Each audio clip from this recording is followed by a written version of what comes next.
There we go. He's grabbing the male. We're gonna do the male first, and then the two females. Okay, sounds good. Yep. Okay. I'm ready whenever you're ready.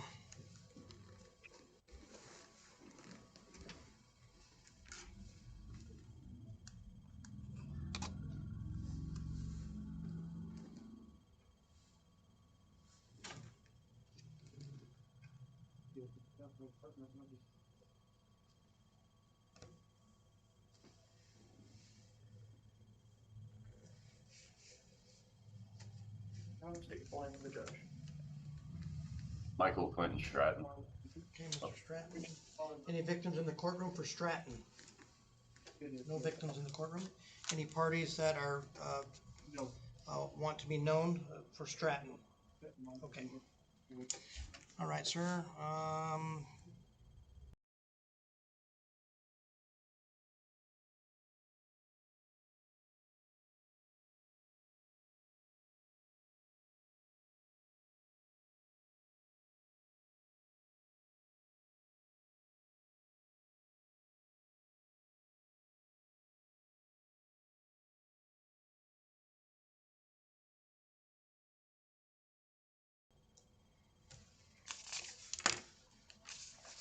The state is alleging 7 charges against you. 4 of those charges are felonies, and they're all charged the same, which are misconduct involving weapons, being a prohibited possessor. There's 3 misdemeanor charges that are alleged against you. One is an assault, the second is threatening and intimidating, and the third is disorderly conduct. Regarding the felony charges, I've scheduled you for a preliminary hearing on November 25th at 4:00 p.m. The preliminary hearing is to determine if there's probable cause to charge you with those felony allegations, not convict you, only to charge. If it meets the threshold of probable cause, then your case will bind over to the Gila County Superior Court, and they'll take disposition on the felonies. Okay. If it does not reach probable cause, then those charges could be dismissed or reduced to misdemeanor violations. There's a possibility that the case will go in front of a grand jury instead of that hearing. If that is the case, then they're going to send you notice to your P.O. box. The best thing for you to do is a day or the business day ahead of time of that felony court date is to check with the court to see if you need to appear or not, instead of driving all the way and finding out, nope, it's gone to grand jury, that you don't need to go, because it could get delayed in the mail system. You understand that? Yes. All right. Your release conditions on both the misdemeanors and the felony is obey all orders of the court. Do not commit any crimes. Notify the court immediately if your address changes. Do not leave the state of Arizona without permission of the court. And regarding just the felony is not to have any possession of firearms. Do you understand those release conditions? Yes, Your Honor. Will you show up to court as ordered unless you're otherwise notified? 100%. Okay, I'm going to release you on your own recognizance on those violations. Now we'll talk about the misdemeanor violations. I've scheduled you for a court date on December 3rd at 9 o'clock in the morning for an arraignment. The arraignment is where you'll need to be prepared to plead either guilty, not guilty, or no contest to those charges. Depending on how you plead will be what happens next with the court process, and all of those options, as well as the penalty range, will be explained to you at the next hearing. Make sure that you do appear in court on the misdemeanor violation. A failure to appear could result in a warrant for your arrest. Your release conditions, again, obey all orders of the court, not to commit any crimes, notify the court of any address change, not to leave the state of Arizona, and then additionally, not to have any contact with the alleged victim by any means. And also, I'm ordering you to report to pre-trial services. So what that is it's the probation department. You're not on probation, but you're on pretrial services. They're going to monitor you between now and your next court date until the case is adjudicated. So each court proceeding on the misdemeanor violations after that until the case is complete. What they're doing is monitoring you to make sure you're obeying these release conditions and that you're appearing in court. Any violation of that, they'll notify us and we warrant your arrest. Do you understand those conditions of release? I do, Your Honor. I just have one question as far as the no contact with the victim. Yes. I work at the one convenience store in town. So in regards to me going to work and him coming into my work, how do I go about that? Are you the only employee working at the time? Yes, because the owners drive down to the valley to pick up their food order and do their food runs to bring it up to the small town. Yeah, I don't know on that. If there was another employee, what I would suggest you would do is have the other employee help that customer slash victim in this case with that transaction or what may happen. I understand that there's not many convenience stores either. What I can tell you to do, the purpose of this is to keep the two of you separate and not communicating because of the allegations that are made here. You might want to talk to the business owner about that and see if they can make some arrangements to make sure there's always two people there in case that does happen, or if they want to. So I can't suggest to you to make contact by third party, okay? So, because that would be a violation of this.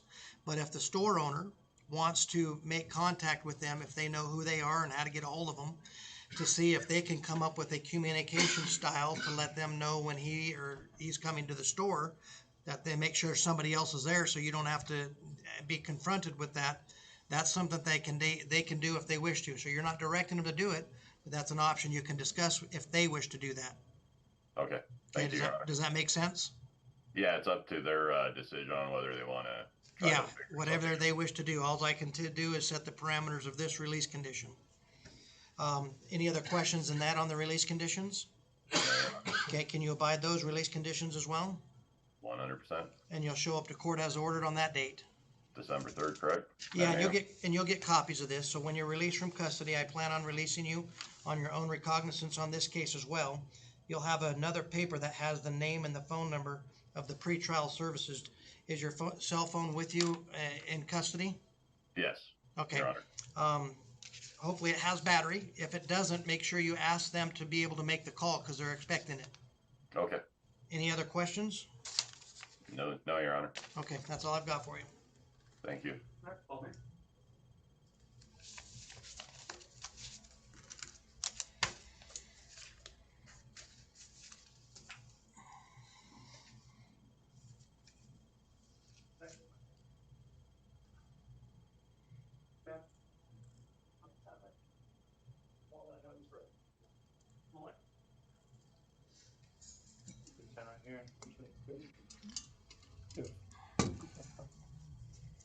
Hi there, could you state your name, please? Maria Moreno. All right, Ms. Marino. Any victims in the courtroom for Marino? Okay, are you a victim, sir? Yes. Okay, you can come up forward right here if you'd like to. Thank you. Okay, Ms. Marino, I'd like to let you know that there is a victim that has appeared in the courtroom, so I'll be addressing him shortly. I just want you to be able to make sure you can hear what's going on. Okay.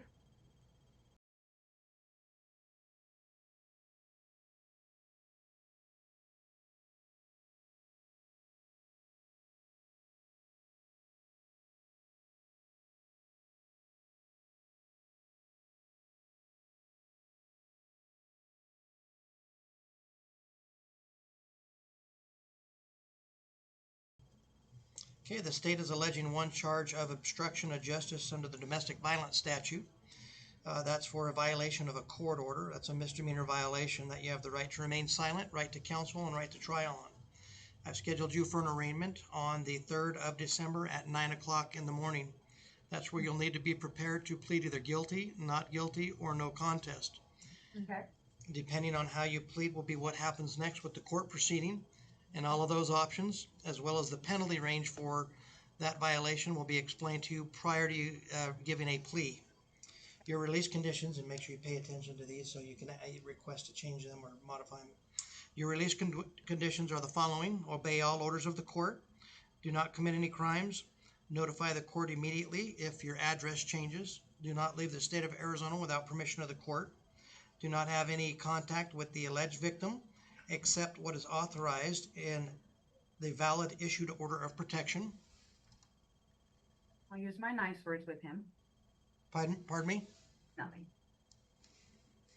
And I'm ordering you to pretrial services. So what that means is when you're released from custody, I'm going to provide you a name and phone number to the probation department. You're not on probation, but you're on release services. They're going to monitor you between now and the next court date, until the case is adjudicated, to make sure that you're abiding by these release conditions and that you're going to court as ordered. Okay. And any violation of those conditions will be reported and a warrant could be issued for your arrest. Do you understand those release conditions? I do. Okay. Do you have any questions about any of that information? I don't. I just have a quick statement to make. Okay, hang on one second.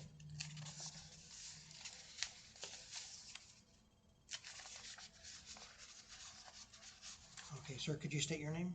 Michael Moran. Thank you. So those were the release conditions that are in place. Would you like to give a statement?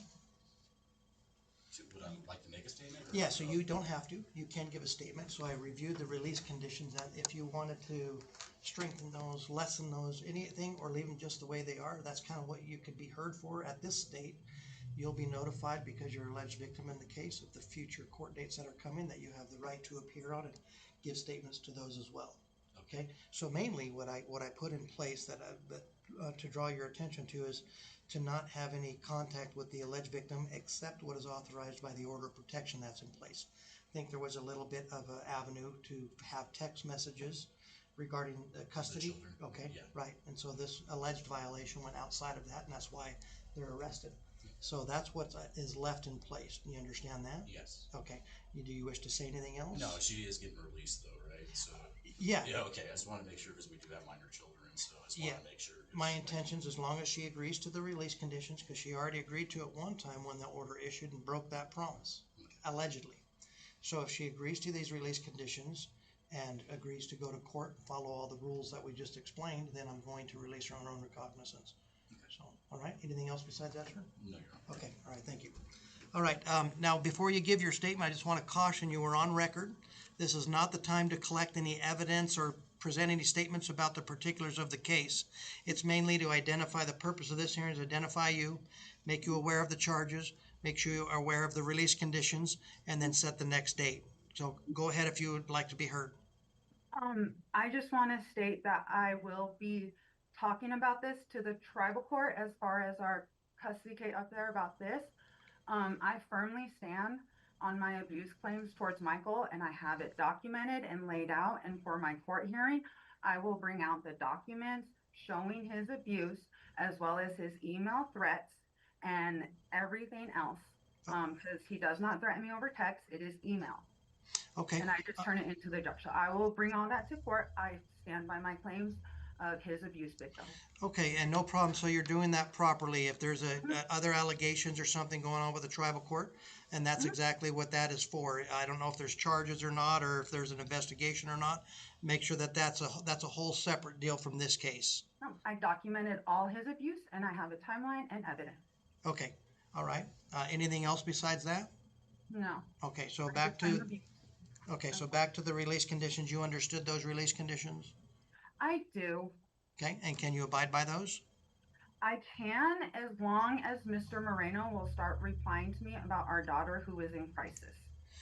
All right, so I don't set conditions that I don't have the control over. So if you can't abide by these release conditions, which the part that's particular to you is you're not to have any contact with the alleged victim except what is authorized by the valid issued order of protection. From what I understand, I'm not sure, I don't have it in front of me, there's text message available, and your issue is that he's not responding, correct? Mm-hmm. Okay, so About our children.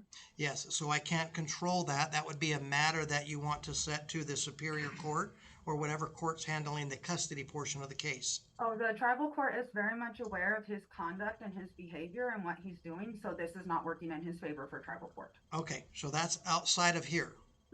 So my question to you is, those release Yes, I understand, and I will communicate with him just about the kids. I will use my nice words with him and make sure to keep it just strictly regarding the kids.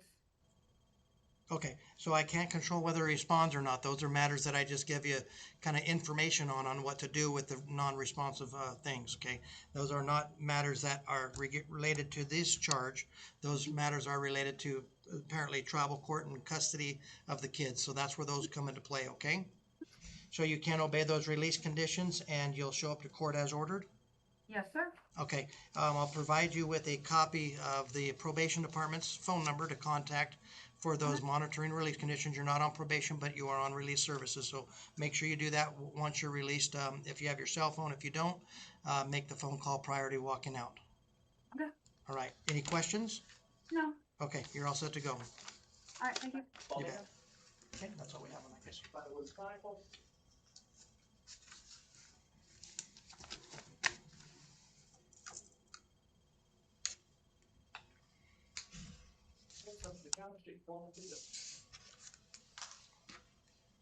Hello, Hello there, could you state your name, please? Angela Monique Rodriguez. Thank you.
The state is alleging one charge of DUI in the impaired to the slightest degree. It's a misdemeanor violation. You have the right to remain silent, right to counsel, and right to trial. I scheduled you for an arraignment on the 17th of November at 1:30 p.m. Okay. Most likely, Ms. Rodriguez, that date's going to change. I'm going to enter a plea of not guilty for you, appoint an attorney, because you've had appointed attorneys in other cases, and then set the pretrial conference date. So that date will change a little bit to the pretrial conference date, okay? Okay. Your release conditions are the following: obey all orders of the court, not commit any crimes, notify the court immediately if you obtain an address, do not leave the state of Arizona without permission of the court, and not to possess or consume any alcohol or drugs without a valid prescription. Place any $1,000 bond hold on you. You'll remain in custody at least for a period of 10 days unless you post bond, or unless that pretrial date is prior to that. That is necessary. You really have to do the bond and keep me in here. I have been working so hard. I just got that phone. Like that's too much.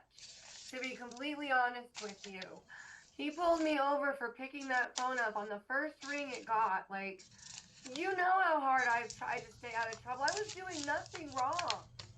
Okay, You ma'am. have to hold me? Really, Garvin? You really have to hold me. Well, we held you on the other cases because of the issues on the prior cases, and you're right, to give you some credibility to what you're saying. I I get absolutely no credit for that. You're going to keep me for 10 days. Possible. What do you mean possible? I'm here now. Do I get to go home? If you ask a question, don't talk over me. What do I mean by 10 days? Is that if the pretrial conference can be handled prior to the 10 days, then we'll try to schedule that. I don't know if that can happen now. I got to check the court calendar with that. If it's outside of 10 days, I'll review this in 10 days and then take a consideration of releasing you at that point.